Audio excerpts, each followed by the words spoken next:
Hello YouTube, j'espère que vous allez bien. On se retrouve aujourd'hui dans une nouvelle vidéo où je vais vous montrer comment j'ai effectué une première pause avec du pop-it. Mais c'est une nouvelle technique que je ne vous ai pas encore montrée en vidéo. Donc c'est parti, je vous ai laissé un doigt pour vraiment vous filmer ça parce que j'ai trouvé que la technique était pas mal. Donc de base c'était un test et puis je me suis dit, bah, je vais le remontrer en vidéo parce que je trouve que c'est vraiment pas mal. Donc on va travailler sur ce doigt. J'ai déjà appliqué le Natural Basic qui est un déshydratant. Et j'ai déjà appliqué aussi la base Repair Clear. Donc c'est vraiment ma préférée pour l'adhérence. Donc j'ai appliqué celle-ci et j'ai catalysé 60 secondes sous l'amplitude UV. Dans cette vidéo, nous aurons besoin du pinceau 3, 8, 7 de chez NBT. Donc on a un ovale, un liner et le pinceau gel de construction. Je vais avoir besoin uniquement de ceci. Je vais utiliser le gel Easy Control Soft White où j'avais ajouté vraiment une pointe de paint blanc pour qu'il soit un tout petit peu plus opaque parce qu'il est quand même assez translucide. On va utiliser aussi les dual form, mais cette fois-ci les square down, donc c'est les demi-pop-it qui sont prévus que pour extension. Et vous allez voir, aujourd'hui, je vais un petit peu les modifier pour vous montrer comment faire un pop-it, donc vraiment une nouvelle pose correctement avec ce type de capsule. Donc, au-dessus de ma base catalysée, j'applique ma couche de lissage de Easy Control, du coup, avec le pinceau numéro 3. Essayez de passer bien dans tous les recoins, donc c'est vraiment une couche de lissage, ça doit pas être trop épais. Elle va vraiment nous aider à faire glisser la boule de construction qu'on vient placer pour qu'elle puisse s'auto-égaliser plus rapidement et qu'elle puisse vraiment être mise partout. Donc votre couche de lissage qui est non catalysée va vraiment vous aider à faire glisser le gel sur tous les recoins de l'ongle sans problème. Si vous mettez trop de matière dans votre couche de lissage, en fait votre construction gel va glisser beaucoup plus vite et du coup vous allez en avoir partout. Donc avec le pinceau numéro 8 de chez NBT, je fais glisser la matière, je regarde à passer partout, je regarde pas spécialement avoir un bord libre fin, justement je le fais quand même assez épais parce qu'en fait ce sera les 50% de ma construction. Vous allez comprendre après parce que à cet endroit-là ce sera mon apex. Je catalyse 60 secondes sous l'amplitude UV et je choisis ma capsule. Donc là c'est la taille 4 parce que c'est la taille qui correspond à l'ongle. Donc je vous conseille de choisir la taille une fois que la construction est faite. Et ensuite, je prends une pince plutôt cuticule, une pince pied, on va dire aussi, et je coupe les côtés et les petits coins pointus qui vont me déranger. Alors, le mouvement, c'est ça qu'il faut retenir, donc vraiment faire glisser la capsule. N'hésitez pas à regarder ce mouvement 2 à 3 fois, voire 4 fois, voire 5 fois, parce que c'est vraiment le bon mouvement. Avec le pinceau Boulder by Tracy 7, je vais appliquer le gel, donc on est toujours avec le soft white.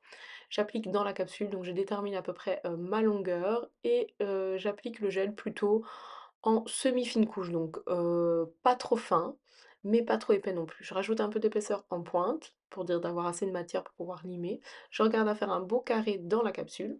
Et une fois que la matière est bien mise, je refais ce mouvement. Donc on vient d'abord appuyer et puis on abaisse la capsule, je fais glisser, la matière va vraiment bien se mettre, il faut vraiment que sur les côtés ce soit bien mis. N'hésitez pas à catalyser un tout petit peu et venir retravailler le dessous si nécessaire. Ici, moi, c'était pas nécessaire, j'ai catalysé directement. Et je décapsule. Ma construction et mon extension sont faites en même temps. Donc franchement, c'est vraiment easy. Et j'ai plus qu'à limer et appliquer ma couleur. C'est une technique que franchement j'adore et que je vais refaire, je pense. Alors je prends la lime 100-180 et je vais commencer à limer le bord libre. Donc n'hésitez pas à mettre un peu plus de matière pour être sûr d'avoir un bord libre en bonne santé et qu'il ne soit pas trop fin. Ensuite, je lime mes parallèles. Je vais enlever le petit excédent qu'on a au-dessus. Il n'y a pas grand-chose à limer, hein, vous allez voir. Je dégraisse bien en dessous et ensuite avec un emery, je vais venir lisser le tout. Donc je vais pas vraiment trop limer, on va juste passer l'émeri partout. Donc là je suis en vitesse 6 sur la ponceuse NBT et je vais vraiment passer partout pour tout égaliser correctement, bien les contours et alors surtout on va passer en dessous avec le petit émeri. Donc ici c'est un mini émeri qui vient de chez Camille, mais vous pouvez en trouver un peu partout maintenant. On passe en dessous, donc là je suis toujours en vitesse 6. Je vais passer légèrement en dessous pour enlever l'excédent et pour mettre tout à niveau. Vous savez, un pop-it, il faut toujours plus limer par-dessous que au-dessus.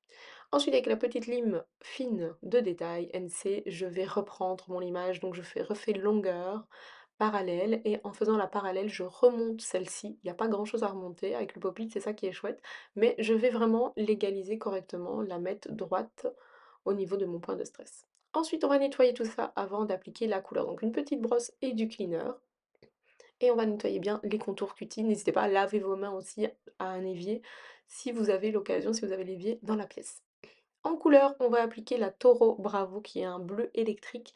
Il est vraiment canon. Franchement, ça fait plusieurs fois que je voulais l'appliquer sur mes ongles, mais je faisais que un ongle et au final, j'aimais pas. Et puis là, je me suis forcée parce que vous avez vu sur Instagram que j'avais acheté les Adidas bleus comme ça. Et du coup, je me suis dit, allez, pour une belle photo, force-toi à mettre du bleu partout. Et au final, je kiffe.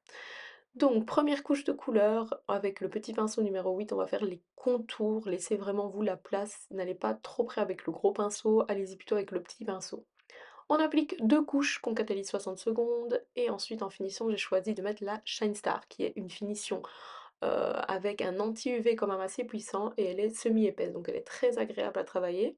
Elle est très forte en anti-UV, mais ici dans le cas, du bleu, c'est pas très important pour moi justement d'avoir un reflet bleu en plus par-dessus, ça ne peut que ne faire, un bleu plus intense dans tous les cas, donc c'est, dans cette vidéo, je vais utiliser la Shine Star parce que je l'utilise pas souvent, hein, cette finition, mais elle est très, très cool à utiliser. Là, cette vidéo est terminée, j'espère qu'elle t'a plu, surtout n'hésite pas à nous laisser un pouce, n'oublie pas de t'abonner et d'activer la petite cloche pour recevoir les prochaines notifications des vidéos. Je vous dis à bientôt et gros bisous!